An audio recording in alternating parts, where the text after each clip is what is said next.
Bismillahirrahmanirrahim. Assalamualaikum warahmatullahi wabarakatuh. Alhamdulillah kita bisa melanjutkan kembali untuk pembahasan soal kompetisi sains madrasah untuk mata pelajaran geografi. Langsung saja kita mulai masuk ke soal.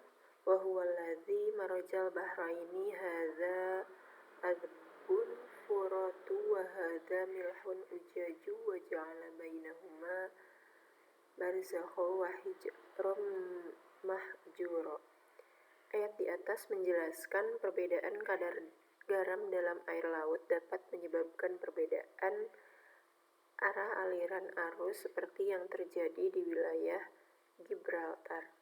Penjelasan ayat di atas yang dapat ditemukan dalam geografi adalah aliran arus laut, bahwa apakah arus permukaan mengalir dari Laut Tengah menuju Samudra Atlantik sedangkan arus dalam stagnan. B. Arus permukaan mengalir keluar menuju Samudra Atlantik sedangkan aliran arus dalam masuk menuju Laut Tengah. C. Arus permukaan mengalir ke Laut Tengah sedangkan aliran arus dalam keluar menuju Samudra Atlantik. Atau D. Arus dari Laut Mediteran dan arus dari Samudra Atlantik bergerak dari dalam sebagai arus upwelling. Oke, pembahasan untuk soal ini dijelaskan dalam surat Al-Furqan ayat 53 yang artinya, dan dialah yang membiarkan dua laut yang mengalir berdampingan. Yang ini tawar lagi segar dan yang lain asin lagi pahit.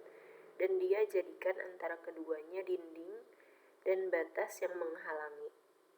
Kata kunci pada Quran surat Al-Furqan ayat 53 ini pada perkataan al-bahraini yang artinya dua laut, dan perkataan furatun yang artinya segar, serta milhun yang artinya angin, dan ujajun yang artinya pahit.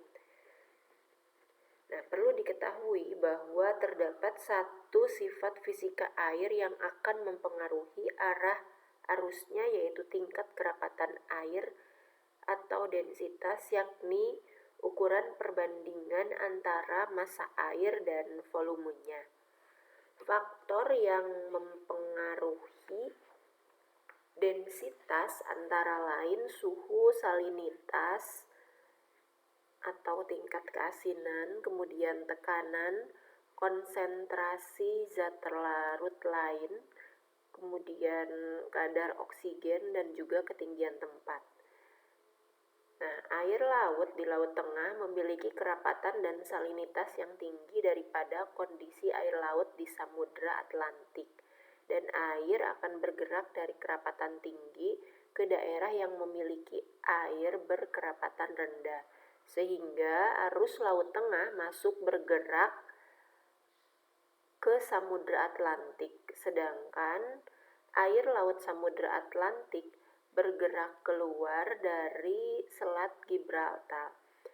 Karena perbedaan densitas inilah yang membuat kedua arus yang berdampingan ini tidak bercampur. Jadi kunci jawaban pada soal ini adalah C, yaitu arus permukaan mengalir masuk ke Laut Tengah sedangkan aliran arus dalam keluar menuju Samudra Atlantik.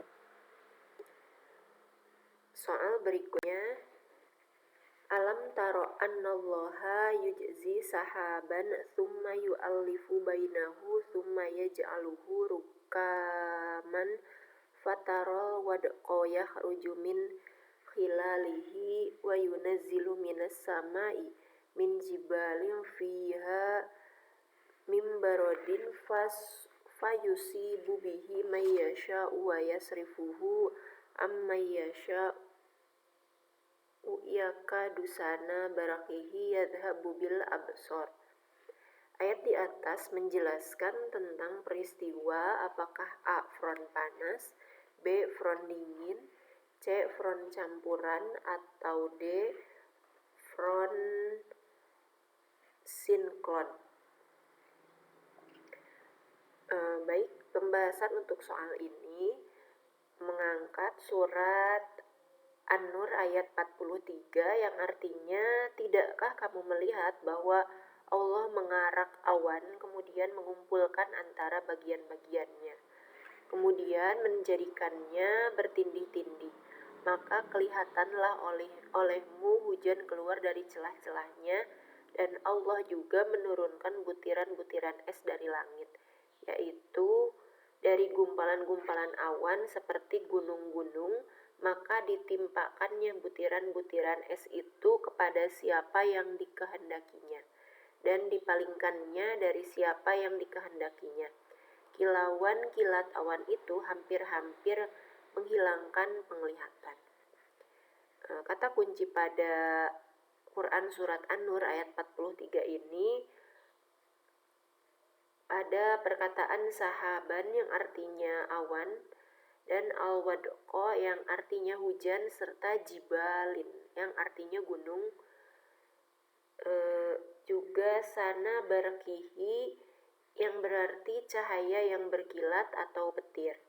Dari arti yang terdapat pada ayat tersebut, kita diminta untuk menentukan front apa yang mampu menghasilkan hujan dan kilat, atau kita sebut kedua peristiwa tersebut sebagai cuaca ekstrim.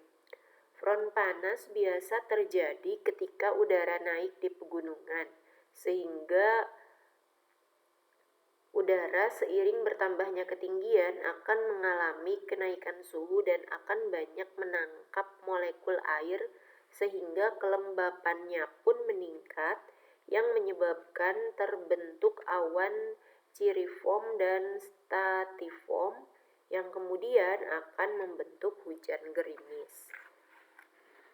Front dingin bergerak lebih cepat sehingga massa udara dingin akan mendesak massa udara panas ke atas karena massa udara panas cenderung lebih ringan. Akibatnya akan terbentuk awan cumulonimbus yang berbentuk vertikal ke atas sehingga menyebabkan terjadinya badai petir. Front campuran terjadi karena terciptanya pencampuran dari udara dari front dingin dan front dingin, di mana massa udara dingin mengambil alih lokasi massa udara panas. Ketika keduanya bertemu, maka terciptalah kondisi udara yang relatif stabil. Front siklon atau siklon ekstratropis ini biasa terjadi di lintang tinggi, yakni sekitar kutub, dan lintang sedang sekitar lintang 35 derajat. Front ini terbentuk karena adanya dua pertemuan massa udara yang berbeda kekuatan dan karakternya, sehingga membentuk badai besar. Dari terbentuk depresi frontal dalam tahap perkembangan siklon. Nah, fenomena ini akan menyebabkan badai siklon. Jadi front yang tepat adalah front dingin. Nah, jawabannya adalah D.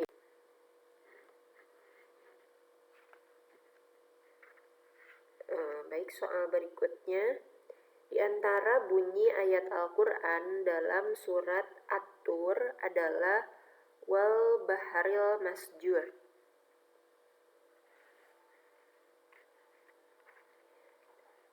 Yang berarti apakah A.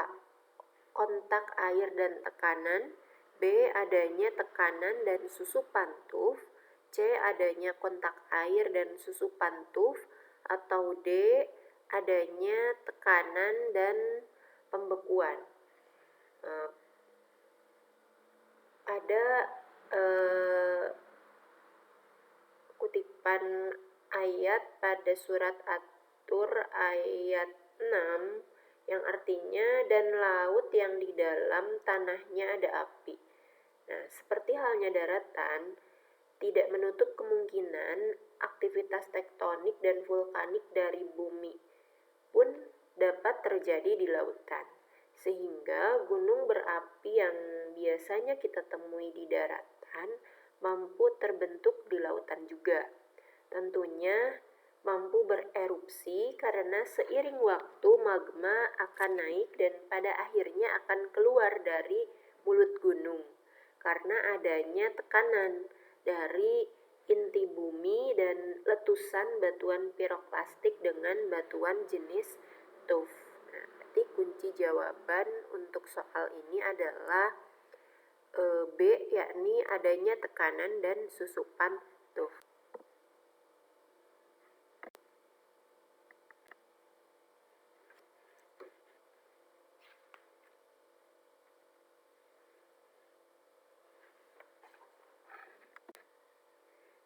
Nah, demikian pembahasan soal pada kesempatan ini. Terima kasih sudah menyimak pembahasan soal kali ini. Semoga bermanfaat dan membantu semua yang membutuhkan pembahasan ini dalam belajar. Baik, sekian. Wassalamualaikum warahmatullahi wabarakatuh.